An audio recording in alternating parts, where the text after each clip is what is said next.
ଅନୁଭୂତି ଥରେ ନା ନଉ ନାହିଁ ଜଣେ ଦଇତାପତି ମାନେ ମୁଖ୍ୟ ଦଇତାପତି କହିଲେ ଅତୃପ୍ତି ହବ ନାହିଁ।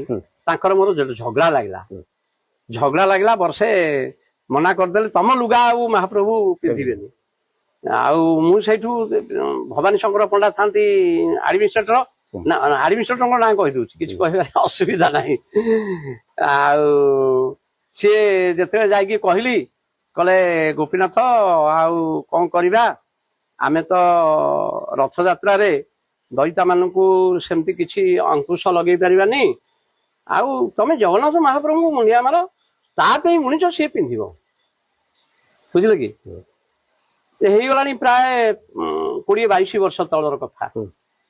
ମହାପ୍ରଭୁଙ୍କୁ ଲୁଗା ସବୁ ବୁଣା ହେଇଯାଇଥାଏ ରଥଯାତ୍ରାକୁ ଏତେ ନେଲେନି।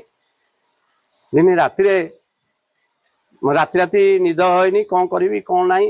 ରାତି 4ଟାରୁ ମୁଁ ୱାଇଫକି ଡାକିଲି ମୁଁ କହିଲି ପିଲାଙ୍କୁ ଚାରିପକେଇ ଦେଇକି ପଳେଇବା ଜଗନ୍ନାଥ ଦର୍ଶନ କରି ବୁଝିପାରିଲେ କି। ପଳେଇଲୁ ଚାରିପକେଇକି ଗୋଟିଏ ଦୀପ କିଣିକି 2 ଜଣ ଯାକ ଗରୁଡ ଖମ୍ବ ପାଖରେ ଦୀପଟେ ଜାଳିଲୁ। ଦେଖ ପ୍ରଭୁ ତୋ ପାଇଁ କରିଥିଲୁ ତୋ ବ୍ୟତୀତ ଆଉ ଏକୁ କେହି ବ୍ରହ୍ମାଣ୍ଡରେ ପିନ୍ଧିବେନି। ଯିଏ ବ୍ରହ୍ମାଣ୍ଡ କର୍ତ୍ତା ପାଇଁ ତିଆରି ହେଇଛି ସିଏ କିଏ ସେ ତାକୁ ବ୍ୟବହାର କରିବ କହୁନାହାନ୍ତି। ଏମିତି ହେଇଛି 4 ଦିନ ଯାଇଛି।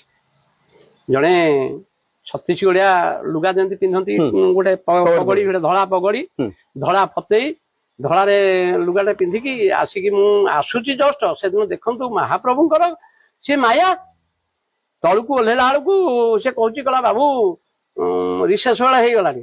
ମୋ ଖଣ୍ଡିଆ ଗୋଟେ ଲୁନାଟିଏ ଥାଏ ଲୁନାଟା ମାରି ମାରି ଷ୍ଟାର୍ଟ ହେଲାନି। ଷ୍ଟାର୍ଟ ହେଲା ମୁଁ କହିଲି ସବ ଭଲ କଥା ହେଲା। ସିଏ ସେତିକି ବେଳେ ଆସିକି ପହଞ୍ଚିଲା କହିଲା ବାବୁ ଆମେ କିଛି ଡୋନେସନ ଦେନା ଚାହିए ହିନ୍ଦୀରେ କହୁଛି।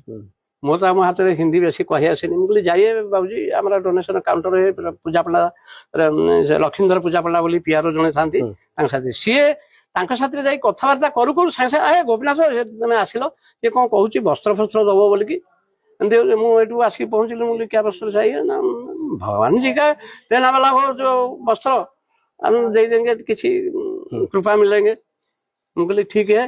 ମୁଁ ଏଇଠୁ ପୂଜାପଣା ସାଧୁ କହିଲି ବୁଝେଇ ଦିଅ ରଥଯାତ୍ରା ଆମର କାର ଫେଷ୍ଟିଭାଲ ଜିନିଷ ସବୁ ରଥଯାତ୍ରାର ଜିନିଷ ସବୁ ତିଆରି ହେଇକି ଥୁଆ ହେଇଛି ସେଠି ଦେଇଦନ୍ତା ବହୁତ ଇଏ ହୁଅନ୍ତା। ସେଠୁ ବୁଝିଲେ ନା ହଁ ଠିକ है ନା। ମୁଁ କହିଲି ଠିକ है ତ ଚାଲିए मेरा कमर से आइए। ମୋ ଖଣ୍ଡିଆ ଲୁନାରେ ବସିକି ଆସିଲେ ମହାପ୍ରଭୁ ଘରେ ଦେଖିଲେ 70-80 ହଜାର ଟଙ୍କା ଦେଖିଲେ ସେତେବେଳେ 23 ବର୍ଷ ତଳର କଥା। ସବୁ ଯାକ ଲୁଗା ଦେଇଦେଲେ ସବୁ ଯାକ ଲୁଗା ଧରେ ଚାଲିଏ ନେଇଯାଏ।